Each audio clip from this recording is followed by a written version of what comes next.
You're definitely no North Korea, right?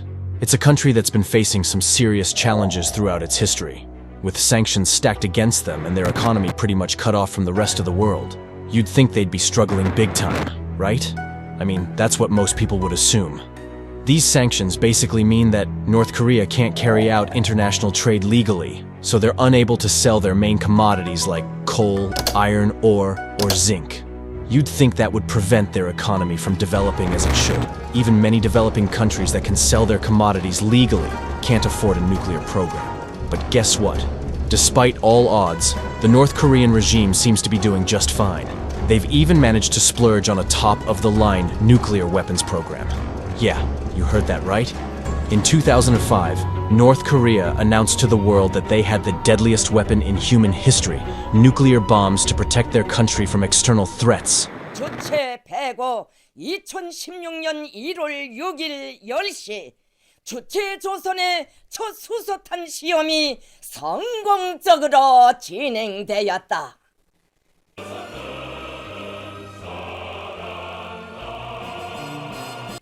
미국의 극악무도한 대조선 적대시 정책이 근절되지 않는 한 우리의 핵 개발 중단이나 핵 포기는 하늘이 무너져도 절대로 있을 수 없다.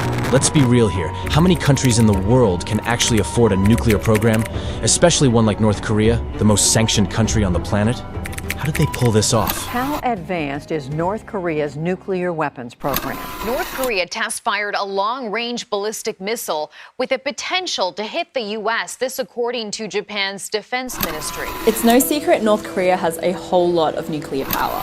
It's a secretive state that is quite open about its nuclear ambitions. North Korea says it's developing an intercontinental ballistic missile, or ICBM, that can deliver a nuclear warhead to the U.S. mainland. Picture purports to show Kim Jong-un with a miniaturized nuclear weapon. If you fire it across the Earth, then you could reach Guam, you could reach Hawaii, Alaska, and some scientists say, based on the weight of the payload, in theory, they could reach about half of the United States and some major cities in here.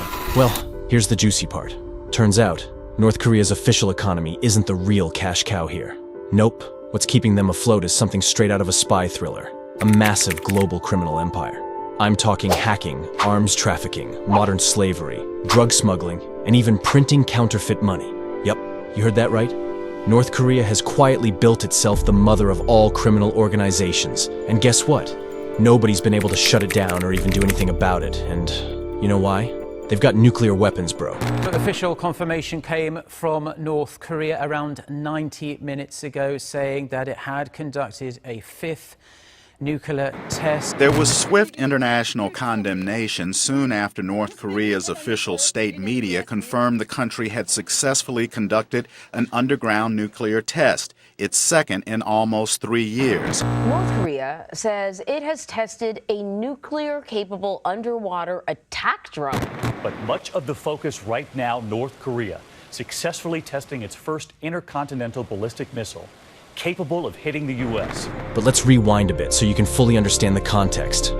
After the Korean War in the 1950s, North Korea's economy was in shambles, totally dependent on its BFF, none other than the Soviet Union. The Soviets were the lifeline, providing everything from cash to technology to weapons. But then, the 1970s hit, and the Soviet economy started to sputter. Support for North Korea started drying up, leaving them high and dry. Suddenly, they were scrambling, losing access to foreign technology and products they couldn't make themselves. And to top it off, their currency became about as valuable as monopoly money. Their money became worthless in the eyes of the world. While many socialist countries began to open themselves to the international economic market to survive, North Korea remained steadfast in its isolation from the outside world. And here's where the creativity of North Korean leaders is tested. There's a code, which is also called Bureau 39. Sounds like something out of a spy movie, right? Rumor has it that Bureau 39 was originally a finance department that was renamed and converted into an organization that manages the personal finances and secrets of the Kim family. Bureau 39 is the most secret organization in the Kim regime. No one has ever been able to track Bureau 39's movements, and only those who managed to escape from North Korea can testify about Bureau 39, this shady organization's mission. to rake in cash for North Korea by any means necessary. With regular channels like exports and tourism out of the picture, they turned to the dark side, crime. For example, in 2018, the United Nations intercepted a ship carrying weapons and materials for chemical weapons and missile fuel destined for Syria. Shocking, right? According to the UN, between 2012 and 2017, at least 40 ships from North Korea used fake names and flags to pass through the Suez Canal to deliver weapons to Syria. And believe it or not, that's just the tip of the iceberg when it comes to the shady dealings of North Korea. This brings us to the 1980s when Kim Jong-il initiated a special education program for talented North Korean children to become hackers. And since Kim Jong-un took over, he pointed their activity away from just spying to more monetizable activities. And these specially trained hackers became a significant source of income for North Korea, carrying out ransomware attacks and even the infamous WannaCry attack, which shook the world. It is the biggest cyber attack the world has ever seen. Hundreds of thousands of computers around the world in about 150 countries rendered useless. Now, the U.S. government is publicly placing the blame for that cyber assault, uniquely dubbed WannaCry, squarely on Kim Jong-un's army of hackers. British intelligence officials and Microsoft had previously concluded that groups associated with the North Korean regime were responsible for the WannaCry Now, hack. let's talk about one of the most significant cyber heists in history, the 2016 Bangladesh bank robbery. Cybercriminals exploited vulnerabilities in SWIFT's alliance access software to steal a staggering $101 million from the Bangladesh Central Bank's account at the New York Federal Reserve Bank. The hackers manipulated SWIFT payment instructions, compromising the bank's network and gaining access to its payment transfer credentials. Investigative agencies strongly believe the hackers are linked to North Korea, making this heist a major cyber attack. One of the biggest transnational cyber theft cases in the world.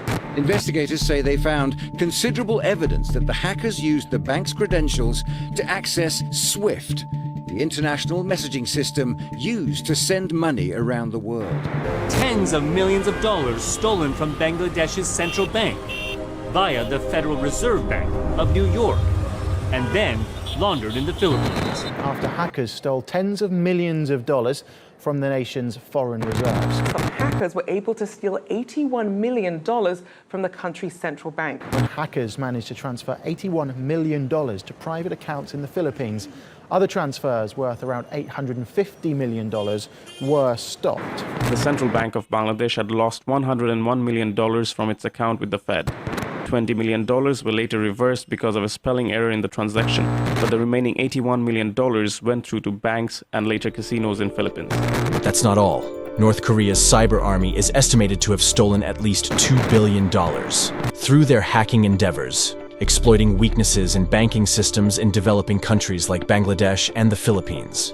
They've even targeted cryptocurrency, with hackers associated with North Korea stealing a whopping $600 million in cryptocurrency in 2023 alone. In fact, North Korea is responsible for nearly a third of all cryptocurrency stolen in cyber attacks in 2023. Even more alarming, it's estimated that a staggering $850 million have vanished by 2022. It's estimated that almost $3 billion worth of crypto has been lost to Pyongyang-linked threat actors since 2017. The Justice Department has charged 3 North Korean hackers over a wide-ranging scheme that included the attempt at theft of billions of dollars from multiple companies. Hackers stole around $600 million in cryptocurrency linked to Axie Infinity. It was one of history's biggest heists.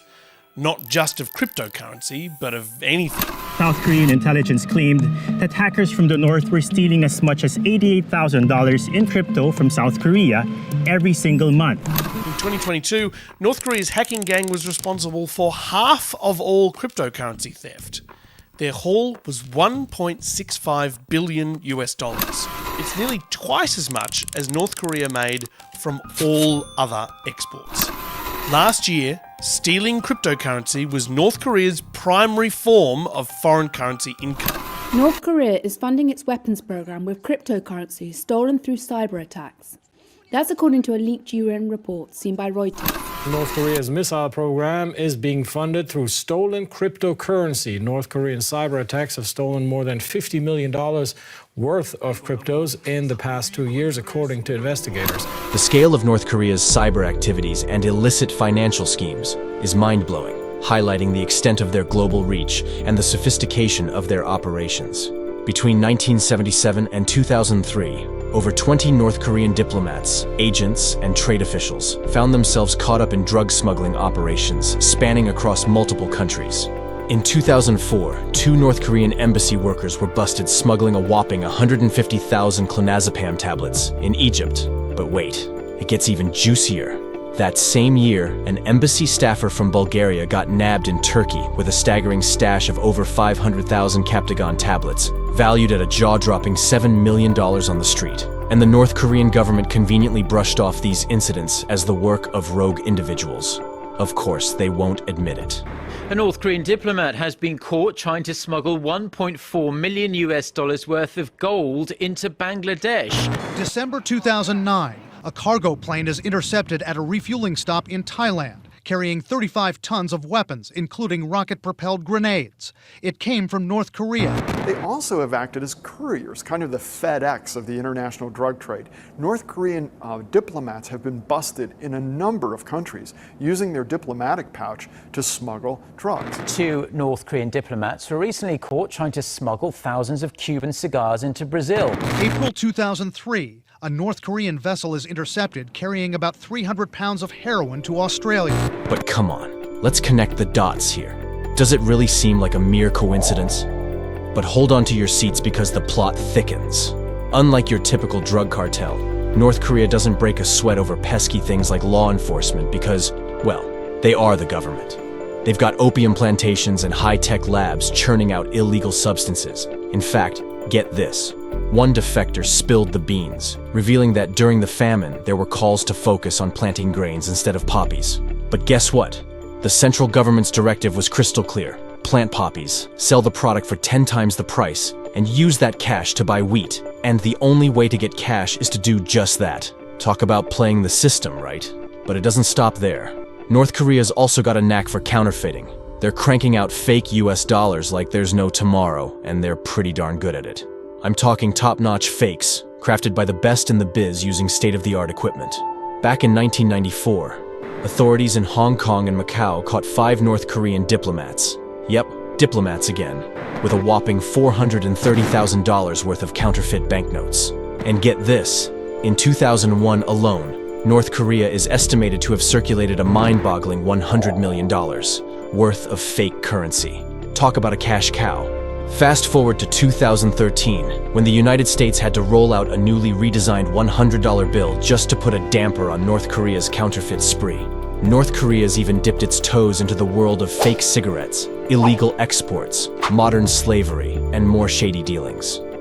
Despite growing up in a bubble and facing the toughest sanctions out there, North Korea's showing off some serious creativity when it comes to making a quick buck from illegal activities. And guess what? They're not just surviving, they're thriving. They've managed to build a military force that commands respect worldwide and keep the Kim family living the high life with Western luxuries. Although no one knows how these luxury goods got to North Korea with those piles of sanctions. These intriguing patterns unveil North Korea's ace in the hole, diplomatic passports. These babies are like a golden ticket for North Korea's smugglers, letting them breeze into any country without raising an eyebrow. It's like smuggling 101, but taken to a whole new level. And guess what? They're not just dealing drugs. Think weapons, blood diamonds, and a whole lot more. They're basically the kings of the black market. Now you might be scratching your head wondering why North Korea's getting away with all this, breaking international laws left and right, and keeping the regime afloat at the expense of other countries. Well, there's not a whole lot other countries can do about it. Why? Because they've got nuclear weapons. And for North Korea, when it's working like a charm, why put the brakes on?